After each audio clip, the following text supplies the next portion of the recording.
que existia antes do início? Stanley Sfecas, professor de filosofia clássica na Universidade de Indianápolis, campus de Atenas, aceitou minha proposta para procurar na Biblioteca Nacional de Atenas evidências envolvendo a correlação entre as posições dos astrofísicos contemporâneos e dos filósofos gregos da antiguidade relacionados com o início do universo. Publicou uma tese de doutorado sobre a metafísica aristotélica e sua visão sempre teve um valor especial para mim. Após uma investigação detalhada que fizemos em textos antigos a respeito da cosmologia da antiguidade, chegamos a conclusões iguais, um fato que me fez muito feliz. O ponto importante sobre as questões envolvendo o início do mundo e seu funcionamento, que o professor Sfecas enfatizou comigo em suas discussões, é se a questão do exotérico e esotérico é importante, como se diz, extrínseco ou intrínseco. Eu acho que o significado disso é o de que, se formularmos uma teoria sobre o início do mundo baseado em números e equações, teríamos que criar uma teoria fundamentada na natureza dos números, que é extrínseco, mas não no funcionamento do princípio, que é intrínseco, a fim de discutir a hipótese de um início cósmico. Um é forçado, de um ponto de vista lógico, a elevar a questão: o que existiu antes do início? Se aceitarmos que antes do início do mundo havia somente leis, nós temos que legitimar a questão. Como em um passado infinito, um certo Deus instituiu várias leis infinitas sem nenhuma possibilidade de sua manifestação, preso como estava, em completa inércia. De qualquer modo, porque a lei tenha em seu significado principal o tema movimento, em qualquer tipo de matéria, as noções de leis de inércia contradizem o senso comum. Aristóteles sustentou que a matéria não é gerada, nem mesmo é forma. Ambas são eternas. O que é gerado não é nem nova matéria, nem nova forma. A transformação é uma transição de uma possibilidade para a realidade, de potencialidade para a atualidade. Isso é precisamente o que o movimento do Todo-Poderoso que transforma potencialidade dentro de validações verdadeiras. Esse movimento é idêntico com causa e efeito, que definem a constituição e a essência da matéria no mundo. A partir disso, se diz que o universo nunca teve um início. Zeno alega que não há matéria sem espírito, ou espírito sem matéria. Matéria é o elemento passivo da natureza, que está em constante transformação, enquanto espírito, que é considerado uma parte inseparável da matéria, é o elemento ativo. Toda entidade real tem uma constituição física. A ação do espírito contra a matéria manifesta-se da que ele chama razão original. E depois você tem Anaxágoras, que disse que as sementes, números infinitos de sementes e tudo está em tudo. E a mente, o primeiro a falar sobre a mente. Mente são as leis, é claro, que regem o universo. Para Zeno, o primeiro princípio do mundo é o espírito, que define e guarda a legítima ordem da natureza. Levando em conta que houve um Big Bang de uma molécula de hidrogênio, essa molécula deveria carregar consigo a razão original, significando o sopro da vida, que se expressa em sua automática atividade interior. Se isso não ocorreu, então o universo é apenas um mecanismo. Se de qualquer modo é apenas um mecanismo, sem o privilégio do movimento automático, então sua máquina está condenada à inércia eterna. Mas a característica dominante do universo é o movimento. Deste modo, o universo como um todo, nessa visão, deve ser composto de matéria e espírito inseparáveis.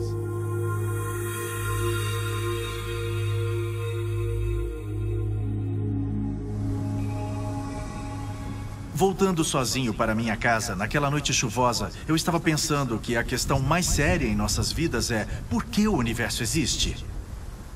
Eu me fiz perguntas e tentei respondê-las. O universo é perfeito?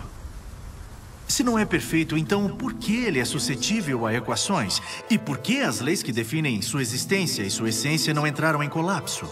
Se for perfeito, é eterno? Se for eterno, pode ter um início? Se não tiver um início, tem uma origem divina? Se aceitarmos que isso envolve uma tendência exterior, não deveria ter uma tendência automática para fluir interiormente para construir sua perfeição? Se o universo funcionar mecanicamente, ele pode ser também animado? Ele teve uma origem divina? Ele tem um destino divino? Se não, por que não?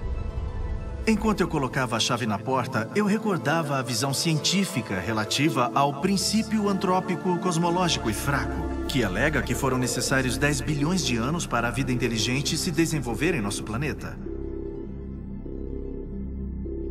Em resumo, sentimento, pensamento e inteligência humana, de acordo com essa teoria, devem ter começado de uma base zero, com uma tendência para um estado infinitamente evolucionário. Ao contrário, por mais que alguém estude o passado, mais o homem é visto com menos inteligência de acordo com a mesma teoria. Se esse for o caso, eu disse a mim mesmo, o conjunto da filosofia grega deve ser abolido no que diz respeito à existência autônoma do conhecimento completo. E isso por eu sempre ter acreditado que a ciência é serva da sabedoria e nunca o contrário. E essa é a chave para qualquer demonstração científica. É o experimento produzido pela mente para a solução de cada problema. Eu estava feliz enquanto fechava a porta da minha casa. Estava certo que no topo da pirâmide do início havia espírito, só espírito. Espíritos que são eternos, não encarnados e imortais. O intelecto é uma criação eterna do homem eterno, em um mundo eterno. As três grandes questões da filosofia, como sabemos, são o que é real, o que é conhecimento. Podemos ter certeza do conhecimento, podemos ter a verdade, e, é claro, o que é bom, o que é ágata. Essas são as questões básicas que respondem à metafísica, à epistemologia e à ética, as três maiores partes da filosofia. O real e o irreal. Eu sempre gostei de acompanhar Carolina ao mercado de Atenas. Eu acho fascinante observar as pessoas, jovens e velhas, homens, mulheres e crianças, pesquisando, escolhendo e comprando. Uma distorção estranha dos fatos nos leva a uma verdadeiramente filosófica peixaria. O proprietário da peixaria tentou me convencer que o peixe está nesse momento na minha frente. E se eu não o levasse agora, ele não estaria lá por muito tempo, porque alguma outra pessoa o levaria. O peixe que você vê na sua frente, disse o peixeiro filosófico, não vai estar mais em 2 horas. Será como se você nunca tivesse passado por aqui, então você vai perder a oportunidade de adquiri-lo. Você está dizendo que eu nunca mais vou achar um peixe de novo porque o oceano irá secar? Perguntei ao peixeiro sorrindo. O oceano trabalha para você e para todos, respondeu o peixeiro filósofo. O oceano não irá secar. É infinito. Você sabe por que é infinito? É infinito por uma razão. Porque nunca nasceu e nunca vai morrer. Eu sei o que estou falando. Eu acredito que você saiba muito, Carolina disse a ele. Você já viu o nascer do sol no mar? Enquanto está em um barco de pesca? Continuou o pescador. Não, eu respondi. Se você tiver a sorte o suficiente para ver isso, então você irá entender por que Deus nos abençoou e nós não sabemos dar valor a isso. No final, eu comprei o peixe. Não porque me impressionou como comida, mas porque eu gostei do homem que me vendeu e que falou de valores eternos. Isto é um peixe. Poderia somente não ser um para mim se eu não o tivesse comprado. E certamente, se eu não tivesse ido ao mercado, eu nunca teria aprendido que o peixe é, em outras palavras, existe. Este peixe saiu do oceano, que produz peixes continuamente. E esse oceano é infinito em um senso comum. Há milhões de anos, os humanos têm comido peixe dele, sem que os peixes desaparecessem.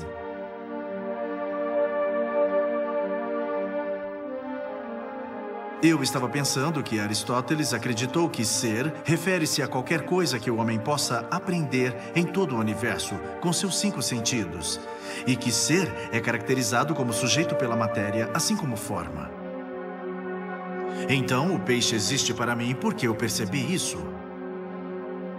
No mundo, matéria pode não existir sem forma, nem forma sem matéria. Essas duas coisas tiveram uma unidade indissolúvel entre elas. Parmênides falou que a mudança era uma ilusão. O que é real é a constante.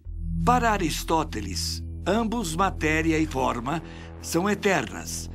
Geração, que quer dizer se tornar, está sempre em um estado de reprodução no qual matéria gera matéria e forma gera forma. A transição da possibilidade para a realidade sugere movimento. O movimento que é a existência do mundo e autoexistente e eternamente dinâmico. A harmonia do mundo natural é baseada em 4 grandes forças. Hawking nos informou sobre essas forças. No início dos anos 60, os físicos classificaram as forças em 4 categorias que eram diferentes e independentes umas das outras. A primeira era a força da gravidade, que nasceu de uma partícula, o graviton.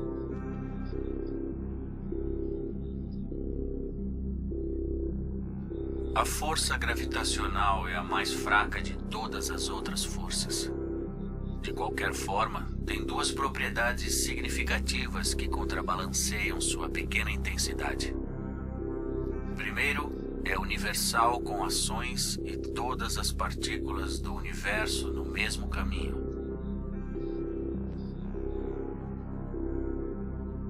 Todas as partículas atraem umas às outras. Nenhuma partícula é inerte ou repelida pela gravidade. A segunda propriedade importante da força gravitacional é que pode agir em grandes distâncias. A combinação dessas 2 qualidades implica em que as forças gravitacionais acumulem e possam superar todas as outras forças.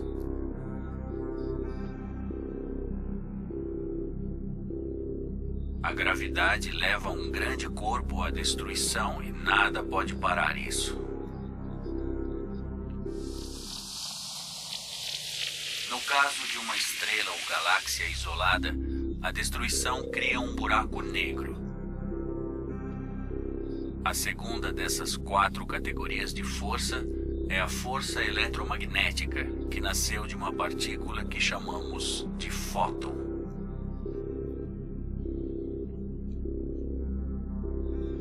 A força eletromagnética é bilhões, bilhões, bilhões e bilhões de vezes mais forte do que a força gravitacional. Como a gravidade, age também em grandes distâncias. Mas, ao contrário da gravidade, não atua nas partículas da mesma maneira. Algumas são atraídas, algumas se mantêm sem influência e outras são repelidas. A atração e repulsão entre as partículas em corpos grandes são quase todas neutralizadas, ao contrário da força gravitacional entre as partículas, que atrairá todas. E por esse motivo, os corpos caem na Terra em uma escala atômica ou molecular, é claro. Em sistemas com um relativamente pequeno número de partículas, as forças eletromagnéticas dominam as forças gravitacionais.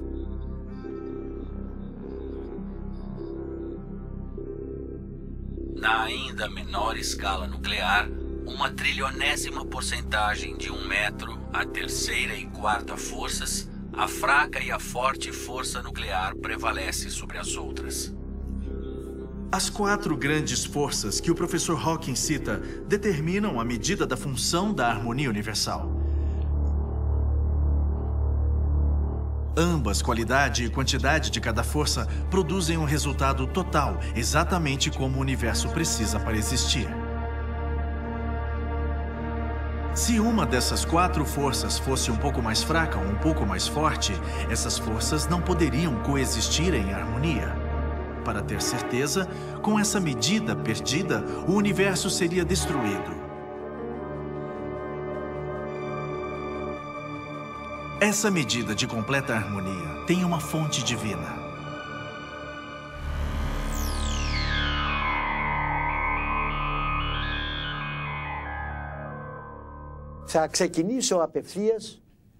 Em meu programa de televisão, Apocryphal Harmony, em um programa dedicado ao todo do cosmo, eu discuti com os meus convidados se havia a possibilidade de um homem compreender a totalidade do universo.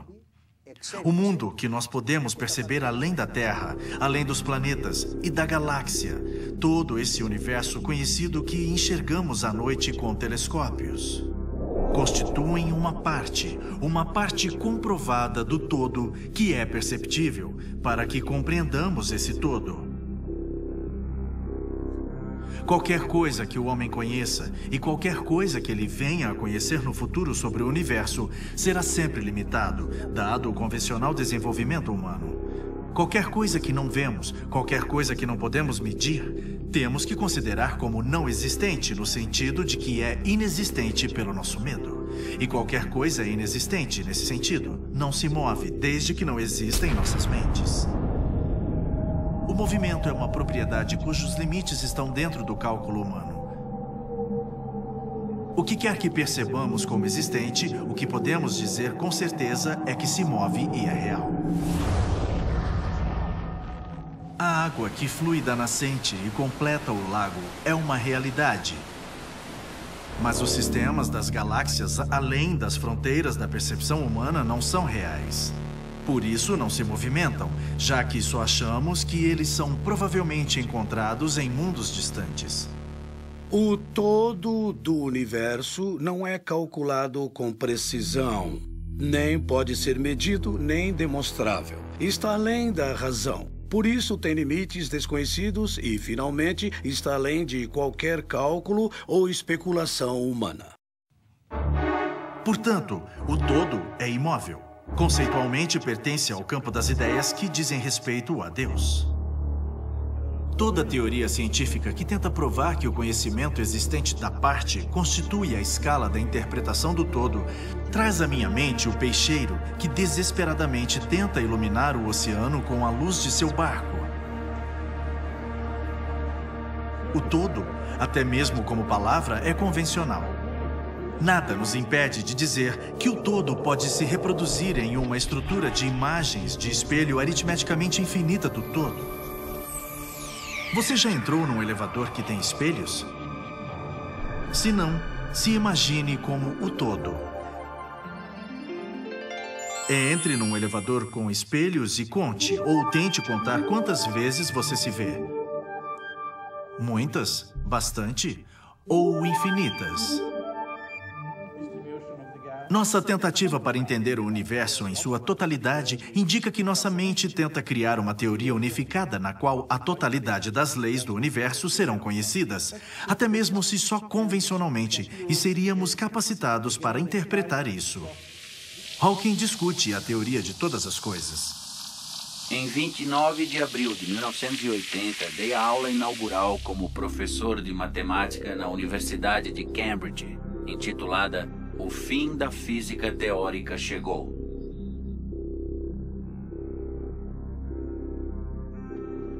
Eu descrevi o progresso feito nos últimos 100 anos e perguntei quais as possibilidades da teoria da grande unificação ser encontrada no fim do século. Bom, o fim do século chegou.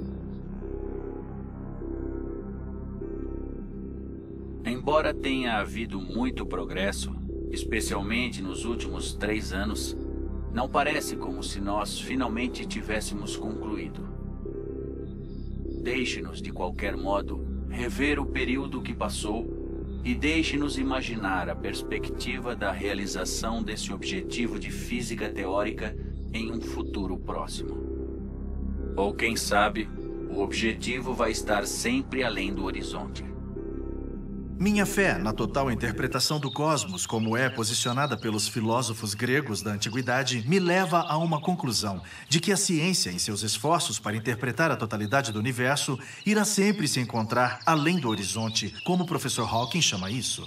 Já a realidade se encontra na interpretação esotérica das leis, números e equações. É a realidade do interior, sabedoria, intuição que age além do conhecimento científico. É o horizonte da alma do mundo que somente a alma humana, que é parte dele, consegue perceber. Quando discutimos o real e o irreal no meu programa, a linha telefônica estava totalmente congestionada, com telespectadores querendo saber se o mundo em que vivemos é uma realidade ou uma ilusão. Foram muitas as conclusões. Se tomarmos a posição de Pitágoras, diremos que a realidade no mundo são os números e as relações matemáticas. Xenófanes acreditava que a maior realidade é o início do mundo por Deus.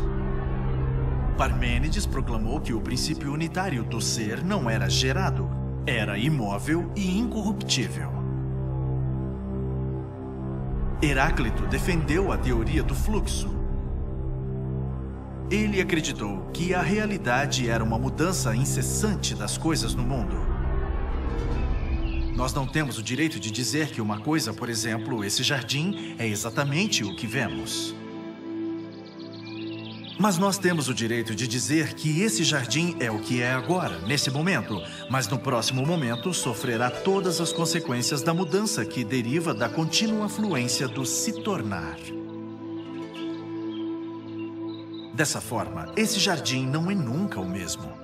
O filósofo neoplatonista Plotino acreditou que o universo visível é uma imitação, o universo real é mental, sendo que representa a existência. A existência não é achada em qualquer lugar, não pode ser definida, medida ou compreendida. Por isso, ele mesmo é tudo e todas as almas estão inclusas. Por essa razão, a mais alta realidade, um humano existente, pode experimentar a percepção do existir. Eu gostei das ideias de Plotino e escrevi a palavra grega para existência. On. Omicron é o círculo, a apresentação gráfica do todo. Ni, como termo matemático que define o infinito, o que não pode ser contado ou imaginado. Portanto, on igual Omicron mais Ni. Essa ideia me entusiasmou. Eu considerei isso porque, em grego, cada letra é também um número com um valor único. E cada palavra é uma soma de letras que interpreta com aritmética e semântica completamente o que a palavra significa por si mesma. Eu concluí que a palavra sozinha, on, pode constituir para cada pessoa o ponto de partida para entender o a manada, o início dos números dentro do qual o todo, em infinitas somas aritméticas, evolui e existe, produzindo a vida eterna do universo. A ideia de Deus foi profundamente enraizada em mim, em meus tempos de infância. O relógio automático da natureza, que a cada momento determinou o nascimento, a vida e a morte, parecia que estava mudando o ponteiro dos minutos, onde quer que eu me encontrasse, em qualquer coisa que existisse ao meu redor. Deus, o universo, nossa terra e eu, éramos 4 coisas diferentes que eu tinha me proposto a unir em uma essência do único. Só então eu poderia reivindicar minha entrada no reino da sabedoria e supremacia do Criador. Deus se expressa através da percepção religiosa. O universo pelas visões científicas. Nossa terra pelo estudo da natureza. Nós mesmos pelo autoconhecimento. Essa flor no solo está viva ou morta? Deve estar viva. Desde que eu regue o solo, a flor irá beber e não só beber, começará ao mesmo tempo escolher os ingredientes na terra em suas raízes, que irá começar a crescer, irá sugar os ingredientes, irá passá-los pelas artérias internas e irá transformá-los em flores e folhas. Resumindo, essa flor é uma mente exata e completa. E o solo? Tem alma? Sim, também tem alma. Colabora com luz, água e vento para o bem da natureza. Como uma fábrica gigante se transforma continuamente os elementos que a compõem, os reconstitui com água e luz em uma nova qualidade e tipo de nutrição. Alimenta as árvores, plantas, flores, homens, tudo. Eu olhei admirado para uma era verde escuro que eu tinha plantado há alguns meses. Ela se agarrou ao tronco da árvore como um alpinista. Eu percebi o pequeno pé que se espalhou para os lados e que prendeu como um prego na superfície da pedra. Então manteve o longo corpo seguro. Que mente maravilhosa estava funcionando nessa planta que silenciosamente tinha adotado a inclinação da árvore. Seguindo as leis da física, as equações matemáticas e o desenho geométrico que tinha herdado da Universidade da Natureza. Eu olhei admirado ao meu redor. As árvores, as plantas, o lago, a água que corria. Eu ouvi o canto dos pássaros que voavam de galho em galho. Ouvi o barulho do vento que passava pela folhagem, entrando nas profundezas da minha alma. E de repente, me pareceu que esse mundo maravilhoso, que era coberto pelo céu, era um enorme templo. E com esse templo, a liturgia da natureza, a existência eterna, em notas místicas e vozes, se transformaram em um salmo celeste, um hino universal, glorificando o Supremo, a mente divina. O grande observador, aquele que dentro de tudo vive, se move, existe.